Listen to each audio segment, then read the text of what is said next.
Peter Sweden here. I'm currently in a beautiful place here in the northeast of the UK at the moment, as you can see in the background behind me here. Last week, the day after the terror attack in Manchester, I went there to do some real on-the-ground independent journalism to find out what the locals were thinking. A lot of people I met in Manchester are very liberal and left-leaning, as could be expected in a big city. So I thought I would go to some of the rural country villages in the UK instead, to see what they are thinking about Islam and mass migration and so on. Let's head into one of these villages you see in the background behind me here and see what the locals there are thinking. And let's do some really independent underground journalism here again. So let's do this.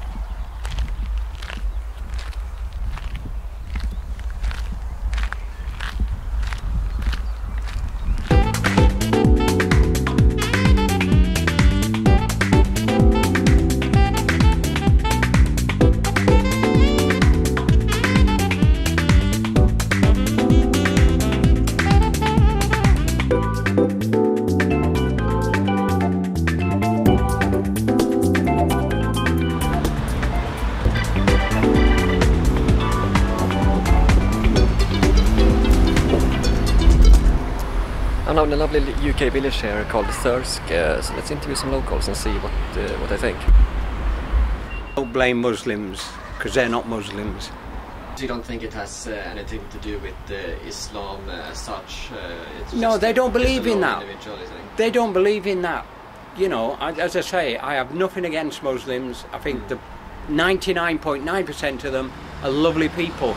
They're just like the rest of us. They want to live a peaceful life, help everybody, and you get the odd British person, the odd white person, the odd black person. You can't do anything about them. No, okay. Yeah, because we had quite a lot of terrorist attacks in around Europe the last too many. Month, yeah. Too many. I mean, you don't think there's anything they can do to stop them in the future? No. I don't think there's anything you can do. No. To be honest, I wish there was. Watch the immigrants coming in. Or at Calais, you watch them to board the lorries and wagons and things. We're not seeing women and children, it's young men, Somalian, Afghanistan, Syrian, and they're all in like their 20s and 30s, fit, fighting, athletic. Where are their women and children and their grandparents? You know, they left them to die in their countries. I think if there are genuine war-torn people who are in desperate needs, that we've always been known as a country to help others, but actually there are a lot of people in this country needing help that are not getting it, and that we should be prioritising where the money's going. Prioritising our own people. Yes, first. Yeah, definitely. They're coming in, they get housing. As an example, my sons have never been able to get social housing because they've had parents who've worked, a parent who's had a business. But what they earn isn't enough to buy houses in this country anymore. They want to bring their life and their culture and live it, but in another country with the benefits that go with it. It's like they did in Manchester. I know he blew himself up, but he isn't on his own there. There's a huge circle around him. And, you know, the families everywhere, because they do know what's going on. They do know. I'm not racist, actually. I'm all for, I love culture. I love learning about different lifestyles, different countries.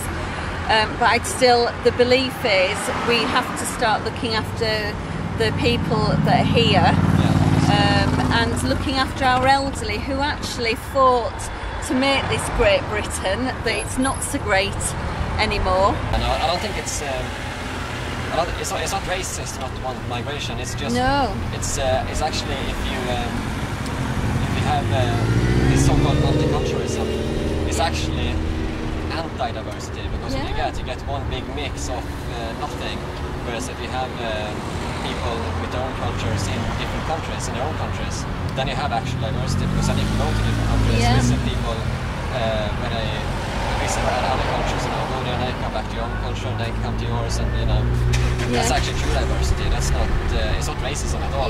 It's not, because I'm a big believer in equality and diversity. I think every human being has a right to live freely. if we didn't have that, we wouldn't be much of a world, would we? We wouldn't, no. Change European countries. Yeah, change they culture, do. replace demographic replacement, basically. Yeah, and they are doing that. That is Have you been to Bradford yet? No, I haven't. Oh, you've got to go to considered Bradford. You've got to go to Shipley, Bradford, Huddersfield, Dewsbury. They are all ethnic minority. It'll be very difficult for you to go to areas where it's predominantly white. Okay. You will go, and they do exactly what you've just said. They have their mosques built. They have schools, segregated schools. They're not integrated. It goes to the extremes of being in supermarkets where they have separate aisles for them because Yeah. they will not be served by a man. Yeah. Well, that doesn't sound good. No, it doesn't.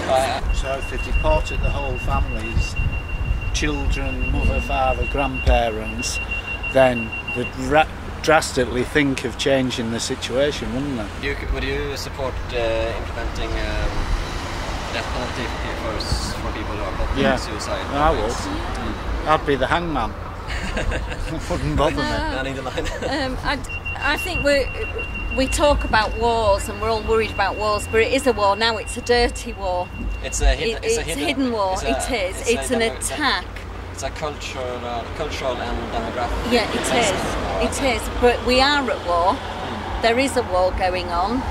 They are attacking people. It might not be with tanks going down streets and different countries invading you, but it's worse because you don't know where they're going to strike. Yeah. And if that bombing at Manchester wasn't enough to give the government the kick up the bottom that they need, I don't know what we need, because they knew that the people there were going to be teenagers and children. Yeah, they actually attacked vulnerable young people who were defenceless. They deliberately targeted young children. Yeah, they didn't target government who make these policies. Why do you think they deliberately target young children? I actually think they want to start something, and I do think there's enough people in this country now that we would struggle to control it if it did go all out.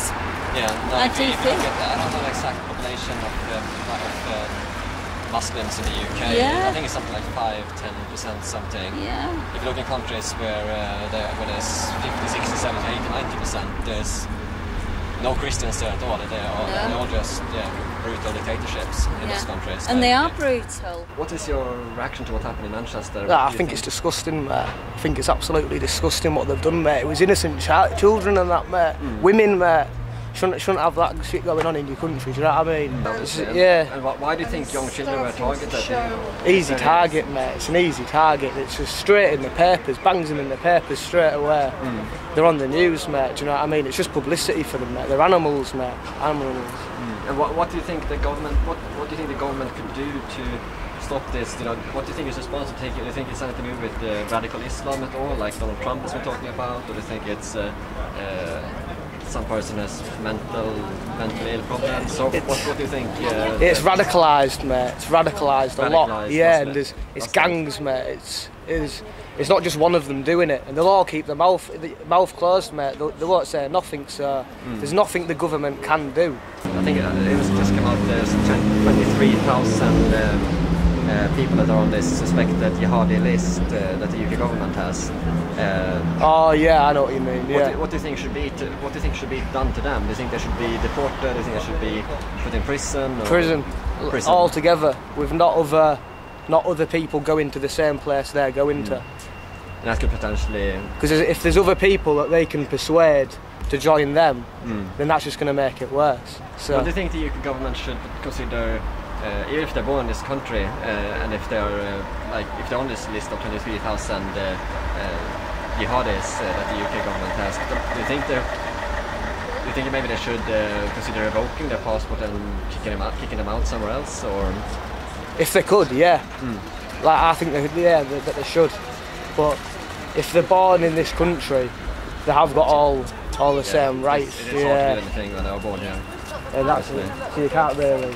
Yeah. There's not much you can do because we have got a multicultural country, and so you can't just target a whole race because of some of the people in there that are causing problems. What do you think caused this? Was it just a lone individual, or do you think it's more linked to migration, or do you think it's government policies in the Middle East, perhaps? I'd probably draw links to the last one you said, because the guy wasn't actually an immigrant, was he? He was born in Britain.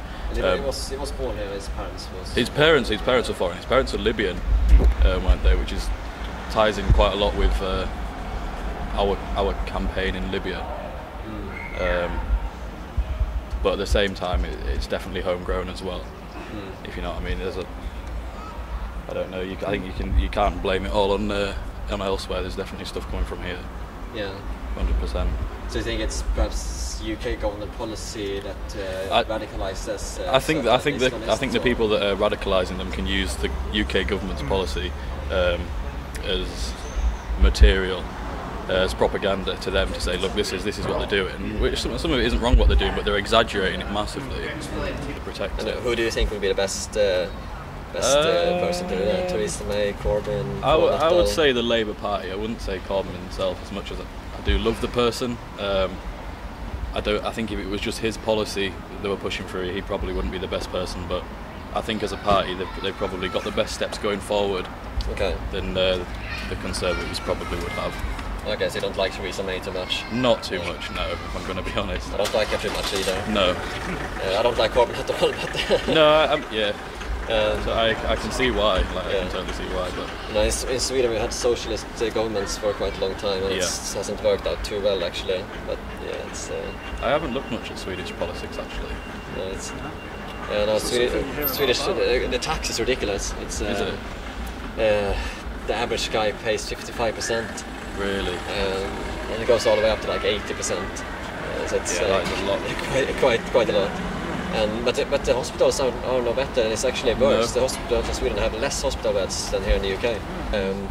Do you think radical Islam needs to be met with radical steps, or do you think we need to show them more? That's a good question. Tolerance, really. That is actually a good question. I've thought about that a little bit, because a lot of people are saying now that because everyone kind of just gets on with it, don't they? And they say, oh, we won't let it beat us, and we won't let it affect anything we're doing. But there's only so long that approach can last, if you know what I mean. There's been a lot of terror attacks in Europe last year. We had lots in France, and we had in Stockholm as well just a few months ago, my hometown. And then we had the Westminster as well before that.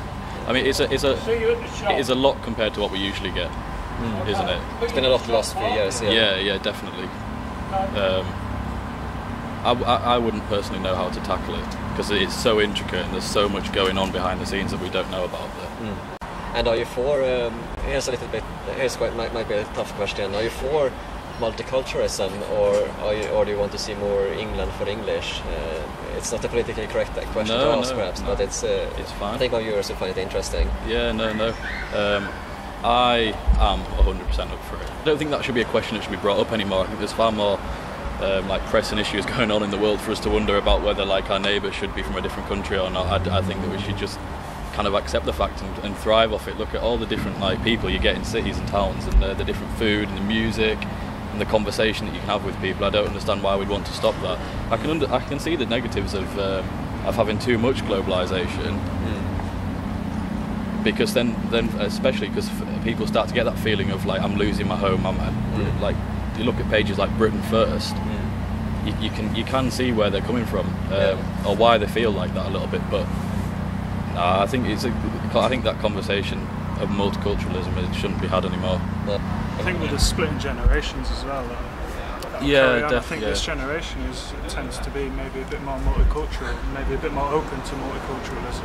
Okay. I think that will kind of shine through, and I think it already is. That's what I've seen a lot of younger people more. Yeah, definitely. Like multiculturalism more. But there's people in every generation that don't necessarily agree with the majority. So you always have that battle. That conversation's always going to be there, because some people are always going to disagree with others. But I think the majority now, it's going to move towards a more multicultural society that we can have around. I think hopefully not just in the UK but all over